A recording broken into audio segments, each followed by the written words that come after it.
지금까지 이런 일이 없었던 것 같습니다. 즉 요즘 텔레비만 틀면 살면서 몇십 년 만에 처음으로 뭐 이런 얘기를 하잖아요. 한 달이 넘는 장마에 며칠째, 지난주는 거의 한 번도 해를 본 적이 없는 것 같아요. 산사태가 나서 집을 덮치고 저수지에 뚝이 터져서 마을을 싹 쓸어버렸고요. 어제는 섬진강 강둑 이 제방이 터져가지고 시내가 전체가 그냥 물바다가 됐습니다. 지붕밖에 안 남았어요. 차가 다니던 마을 길을 배를 타고 다니고 있습니다. 비닐하우스는 무너지고 논밭은 거대한 호수로 변했습니다. 그래도 물이 찼다가 빠졌는데 그래도 생각하고 가보니까 어때요? 토사가 그대로 진흙 덩어리로 그냥 가득 차가지고요. 집이고 논밭이고 그것을 바라보면서 낙심해서 막막함에 주저앉아 버립니다. 40명이 넘는 사람들이 지금 죽거나 실종됐고 셀 수 없는 사람들이 집과 일터를 잃었습니다. 정말 이제는 하나님께서 이 비를 제발 멈춰주시기를 간절히 바랍니다. 이런 큰 물난리가 있을 때마다 성경의 홍수 이야기를 떠올리게 됩니다. 지금 도시가 물에 잠길 때 보통 어떤 일이 일어납니까? 물이 안 빠져서 그런 거죠. 뿐만 아니라 물이 안 빠질 뿐만 아니라 물이 거꾸로 올라와요. 예. 물이 빠지라고 만들어 놓은 하수구, 이 배수관을 통해서 오히려 물이 거꾸로 와가지고요, 덮고 있던 맨홀 뚜껑을 치고 올라와서 분수처럼 뿜어져 나옵니다. 역류하는 거죠. 노아의 홍수 때도 그랬어요. 그때도 땅의 깊음의 샘들이 터져서 솟구쳐 올랐습니다. 그리고 하늘에서 쏟아진 비. 지금 우리는 그래도 비가 왔다, 그래도 좀 멈췄다 그러죠. 그런데 계속해서 쉬지 않고 밤낮을 40일을 그렇게 낮과 밤을 구별할 수 없을 만큼 그 40일 내내 비가 퍼부었어요. 천하의 높은 산들이 다 잠기고도 한참을 더 퍼부었습니다. 이게 창세기 7장에 나오는 노아 홍수의 장면이에요. 하나님이 왜 이렇게 하셨을까요? 하나님이 만드신 세상이잖아요. 하나님이 보시고 이 세상 뭐라고 말씀하셨어요? 좋다. 참 좋다. 그렇게 좋다고 말씀하시던 세상을 왜 이렇게 다 물로 쓸어버리고 다 물로 덮어버렸습니까? 우리가 오늘 13절부터 읽었는데 바로 앞에 11절, 12절에 보면요, 반복되는 단어들이 있습니다. 어떤 단어가 반복돼요? 부패하였다. 부패라는 단어가 반복됩니다. 3번이나 반복돼요. 하나님 앞에 부패하였다. 썩은 냄새가 나서요, 하나님 코를 꽉 찌르는 거죠. 지금 무슨 냄새인가? 하나님이 이 냄새가 어디서 나는 건가? 이 냄새가 어디서 나는지 찾아보니까 땅이 썩고 있어요. 땅이. 그 이유가 무엇일까? 원인을 찾아보니까 사람들 때문입니다. 오늘 읽은 이 첫 번째 말씀 13절 우리 다시 한번 읽어보죠. 자, 13절 말씀입니다. 하나님이 노아에게 이르시되 모든 혈육 있는 자의 포악함이 땅에 가득함으로 그 끝날이 내 앞에 이르렀으니 내가 그들을 땅과 함께 멸하리라. 사람들의 포악함이 땅을 부패시켰다 하는 겁니다. 그 썩은 냄새가 이제 하나님 앞에 이르렀어요. 자, 여기에서 부패의 원인이 되는 이 사람들을 뭐라고 지금 표현하고 있습니까? 23절에 혈육 있는 자 이렇게 표현하고 있습니다. 혈육 있는 자 무슨 뜻일까요? 사람이 만들어진 창세기의 장면으로 한번 돌아가 봅시다. 거기에서 우리가 찾아볼 수 있어요. 창세기 1장과 2장에 사람을 만든 이야기가 2가지가 있는데 그 중에 2장 7절 말씀에 보면 이렇게 되어 있습니다. 여호와 하나님이 땅의 흙으로 사람을 지으시고 생기를 그 코에 불어넣으시니 사람이 생령이 된지라. 너무 잘 아는 말씀이죠. 기억하고 계세요? 사람의 창조를 위해서 이 말씀을 보니까 하나님이 2가지를 사용하셨다는 거예요. 첫째는 뭘 사용하셨습니까? 흙을 사용하셨어요. 하지만 이것만으로는 사람이 안 된다는 거예요. 혈과 육을 가진 존재일 뿐입니다. 그냥 진흙덩어리예요. 2번째, 뭘 사용하셨습니까? 하나님이 이 진흙덩어리에 하나님의 영, 하나님의 숨, 성령을 불어넣으신 거예요. 이 하나님의 영 때문에 진흙 진흙덩어리에 불과하던 이 존재가 하나님의 형상과 모양을 가진 사람이 되었습니다. 자, 그러니까 하나님의 영이 없으면 그는 혈과 육만 가진 진흙덩어리일 뿐이라는 거예요. 육체로는 숨을 쉬고 있지만 이것을 살아있는 존재, 생명 이렇게 얘기하지는 않습니다.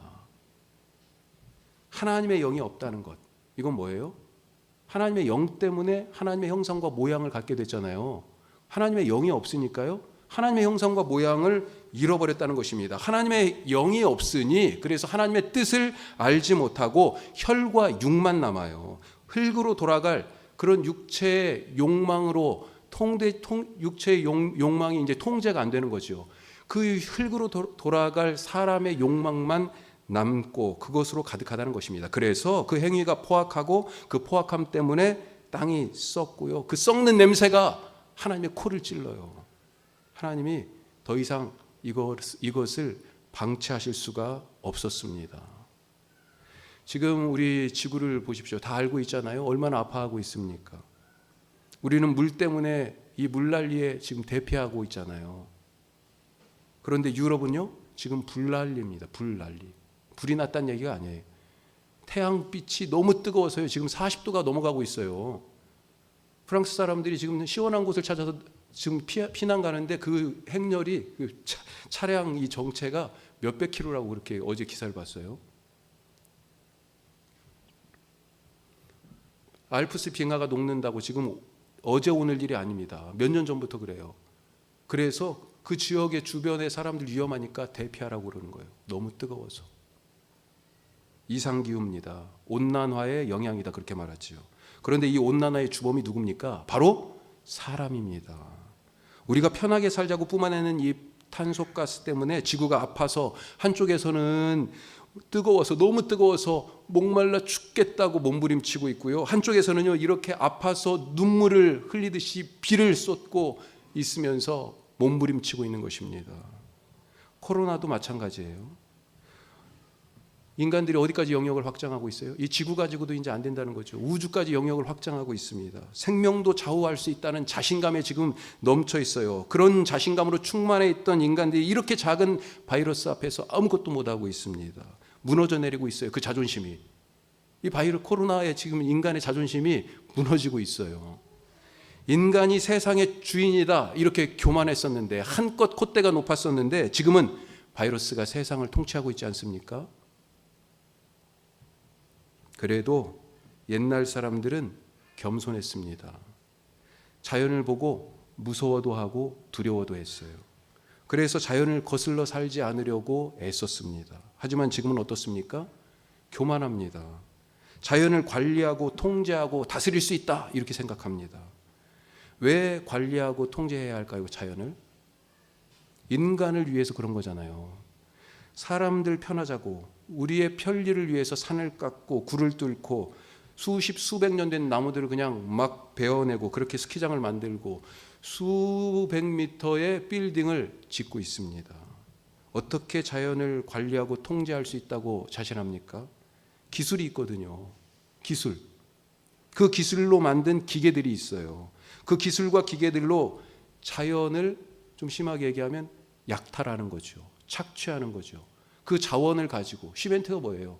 거기에서 다 지금 얻은 거잖아요. 그런 거 가지고 다른 에너지원들 다 거기서 얻은 거잖아요. 이 자연으로부터 약탈한 것을 가지고 또 자연을 괴롭히고 있는 거죠. 오해하지 마시기 바랍니다. 제가 스키장도 잘못됐다, 터널도 다 막자, 다리도 놓지 말자, 심지어 집도 지으면 안 된다 이렇게 말하는 것이 아니잖아요.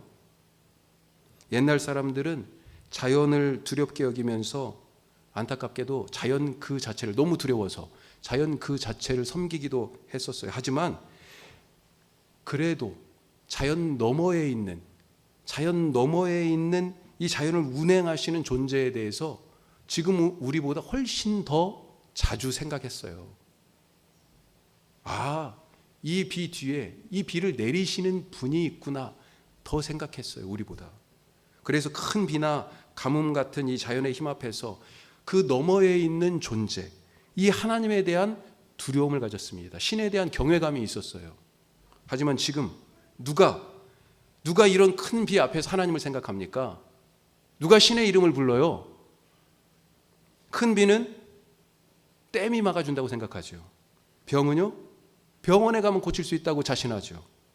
번쩍이는 번개와 천둥 소리에 누가 하나님을 생각하고 누가 인간이 무엇이냐, 인간은 누구냐 이것을 자각합니까?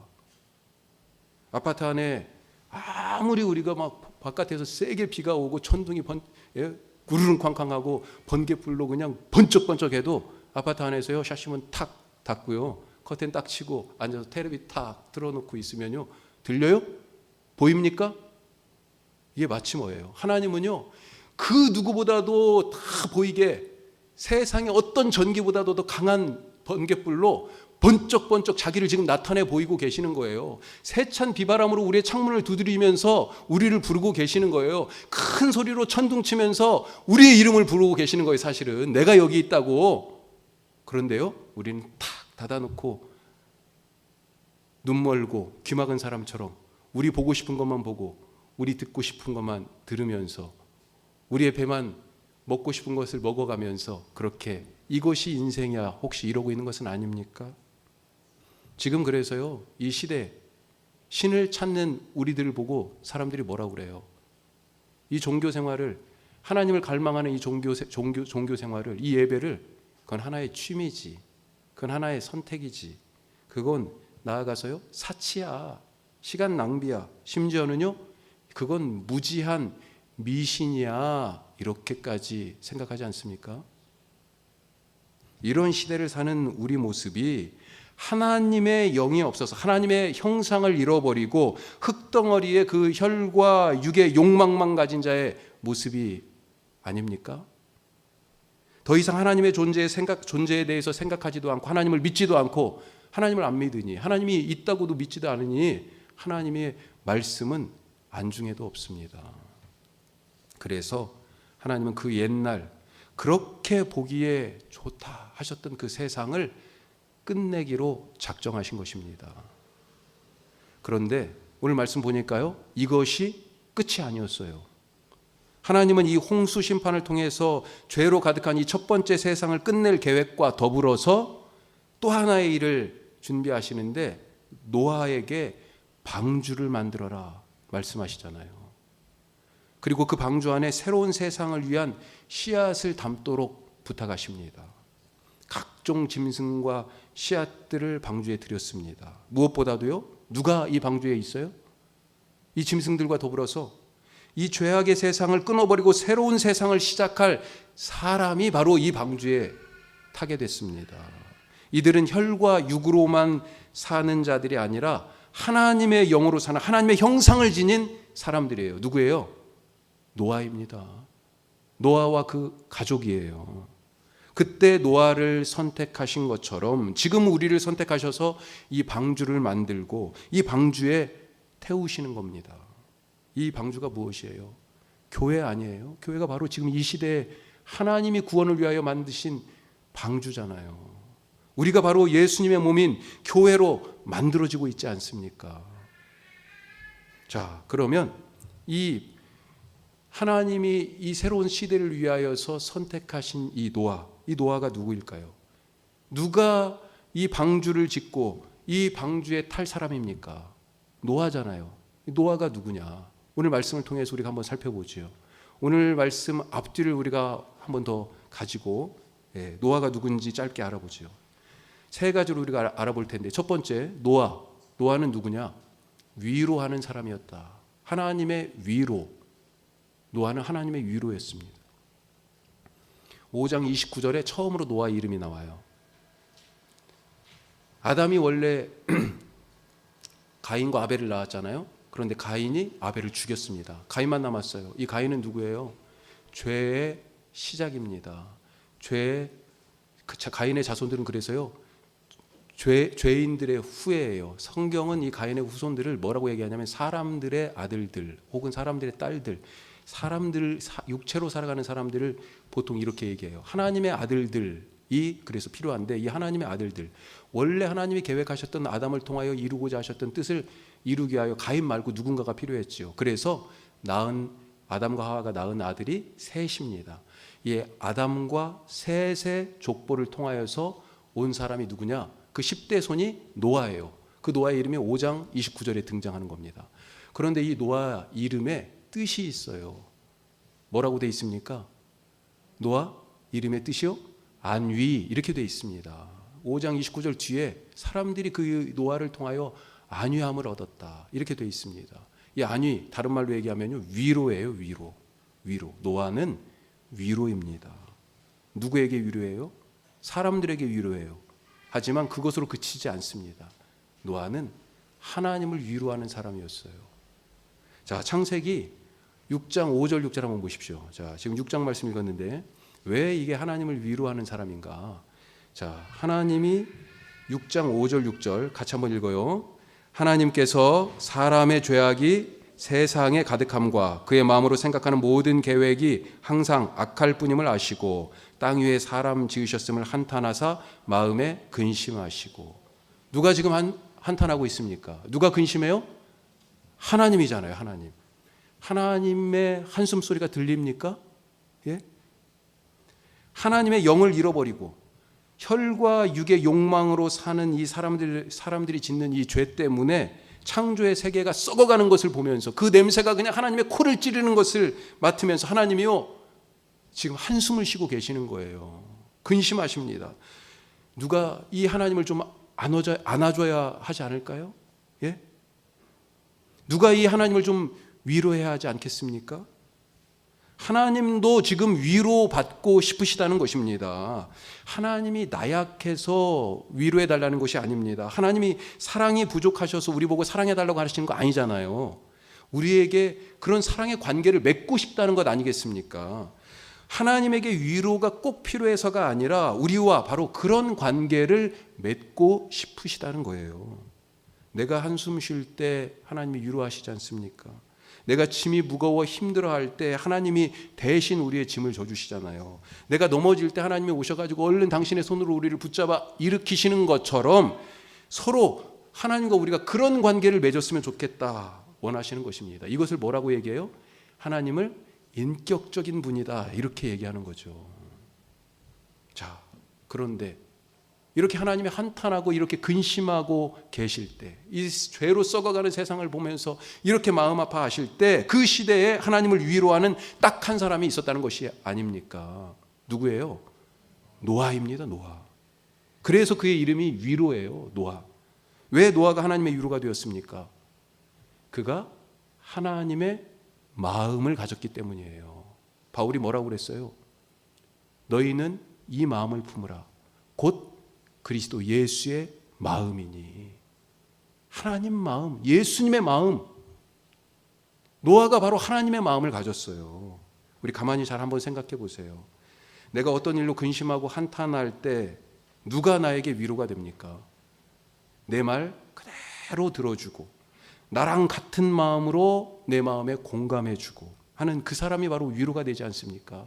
바로 지금 노아가 하나님과 같은 마음을 갖고 하나님을 공감해주고 있다는 것 아니에요.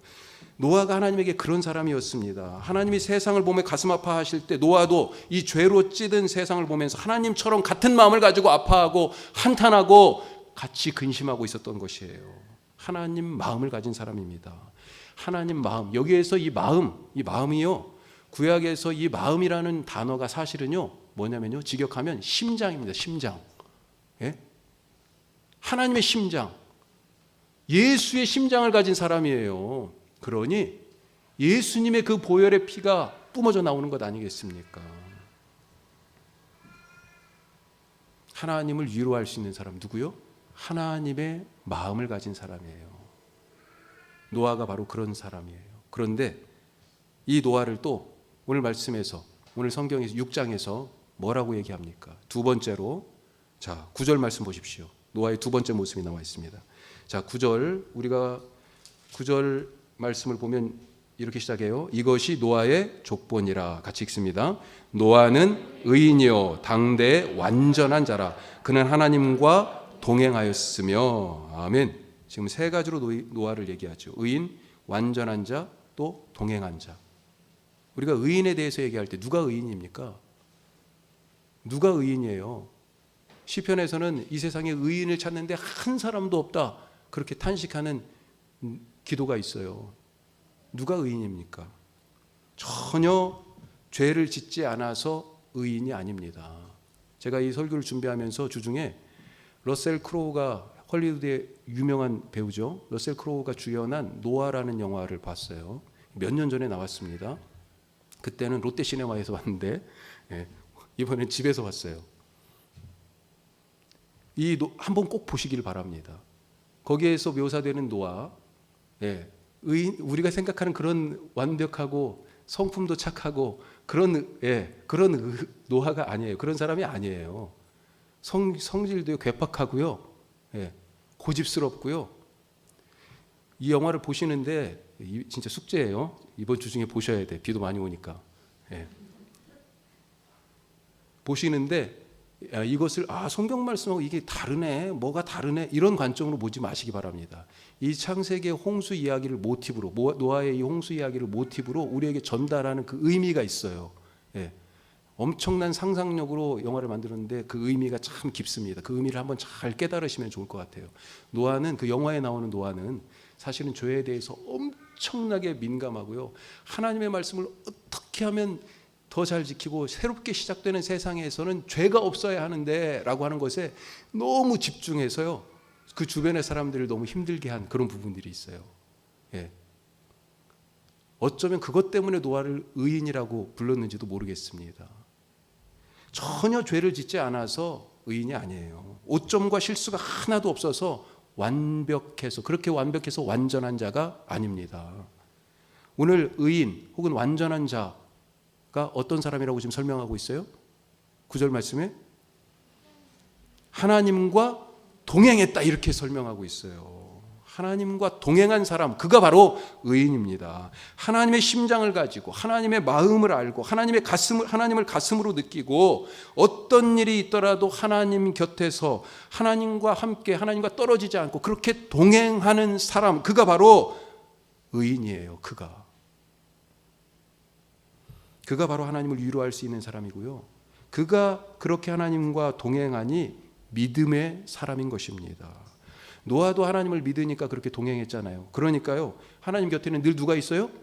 노아가 있습니다. 그러니까 하나님도요, 이 노아를 믿으시는 거예요. 이런 동행하는 믿음을 가진 노아에게 그래서 지금 뭐라고 말씀하십니까? 우리 같이 일하자라고 하시는 거예요. 어떤 일을 제안하셨어요? 방주를 지으라고 하시는 거 아닙니까? 방주를. 이제 이 죄에 대해서 너도 그렇게 나처럼 아파하는 거 알겠다. 이제 이 죄에 대해서 그만 아파하고 그렇게 그만 한숨 쉬고 이제 새로운 일을 시작하자라고 이 노아를 불러서 방주를 지으라고 그렇게 말씀하시는 것 아닙니까? 이 죄를 이제 쓸어버리고 새로운 세상을 시작하자고 부르시는 거예요. 이 하나님의 부르심에 노아가 어떻게 반응했습니까? 자, 우리가 지금 두 가지 노아에 대해서 얘기했어요. 첫째는 노아, 어떤 사람이요? 하나님의 위로. 하나님의 위로가 되기 위해서는요, 하나님과 같은 마음을 가져야 된다는 거죠. 또 하나님과 같은 마음을 가지니 어떻게 돼요? 하나님을 믿고 의지하는데 그것이 어떻게 나타납니까? 늘 하나님과 함께하는 동행함으로 나타나죠. 그래서 노아를 의인이라고 얘기하죠. 이 하나님 늘 곁에 있는 이 노아에게 하나님이 지금 새로운 제안, 새 세상에 대한 제안을 하시잖아요. 이것에 대하여서 세 번째, 노아는 어떻게 반응합니까? 6장 마지막 절 한번 보죠. 자, 6장 마지막 절 같이 읽습니다. 노아가 그와 같이 하여 하나님이 자기에게 명하신 대로 다 준행하였더라. 아멘. 하나님의 제안에 노아는 순종했습니다. 이 명령을 그대로 다 준행했다고 되어 있습니다. 지금까지 그런 배를 본 적도 없습니다. 만들어 본 적도 없어요. 세상의 동물들을 다 집어넣을 만한 그런 스케일로 만들어야 되잖아요. 300규빗, 50규빗, 높이가 30규빗 이렇게 만들라고 그랬어요. 이걸 미터로 한산하면요, 이게 1규빗이 약 50cm 정도 이렇게 생각하시면 됩니다. 여기에서 여기까지예요. 그러니까 300규빗이니까 150, 길이가 150, 폭이 25, 높이가 15. 이런 배를 만들으라는 거예요. 얼마 걸릴까요? 1, 2년요? 좋게 100년은 걸리지 않았어요? 하루 이틀에 끝날 일이 아니었습니다. 노아는 하나님의 말씀, 그분의 말씀에 자기 인생을 던졌습니다. 이것이 자기에게 손해가 될지 이익이 될지 이걸 계산하지 않았어요. 만약에 이렇게 다 지었는데 비가 안 오면 어떻게 합니까? 예? 인생 낭비잖아요. 사람들이 뭐라고 했겠어요? 1, 2년도 아니고 하루 이틀도 아니고 이렇게 맨날 이 엄청난 지금 이거 보지도 못한 걸 지금 짓고 있는데 이게 뭐야? 이게 뭐야? 와서 물어보면서요. 미쳤어? 저는 미쳤어. 비꼬고 비웃고 비난하고. 그 노아라는 영화에서는요. 가인의 후예인 두발가인, 기계 문명의 시조라고 나와 있어요. 창세기에. 이 두발가인 족장인데 사람들을 데리고 와서 땅의 사람들이지요. 예. 이 사람들을 데려와 가지고 이 방주를 독차지하려고 싸움을 거는 장면이 나와요. 그런 모든 일들을 다 겪어가면서 그 방주를 만들지 않았습니까? 누가 방주를 지어요? 누가 새로운 시대의 씨앗이 될 수 있습니까? 노아예요, 노아. 어떤 사람입니까, 노아? 하나님과 같은 마음을 품고 하나님을 위로하는 사람이에요. 하나님과 동행하는 믿음을 가진 의인이에요. 하나님의 말씀이라면 자기 인생을 다 던져서 묵묵히 살아내는 순종의 사람, 그가 바로 노아입니다. 그리고 오늘 그 노아를 찾으시면서 우리를 향하여서 하나님이 노아라고 불러주시는 것입니다. 방주를 만드시기 바랍니다. 하나님 우리에게 부탁하십니다. 이 시대의 구원의 배는 예수님 아니에요. 그런데 이 교회가 바로 예수님의 몸 아닙니까? 우리가 바로 이 교회 아니에요? 교회로 세워지실 수 있기를, 교회가 되실 수 있기를, 구원의 방주가 되실 수 있기를 간절히 바랍니다. 그리고 이 구원을 통하여 여실 하나님의 새로운 시대의 생명의 하나님의 희망의 씨앗이 되시기를 주님의 이름으로 축복합니다. 기도하겠습니다.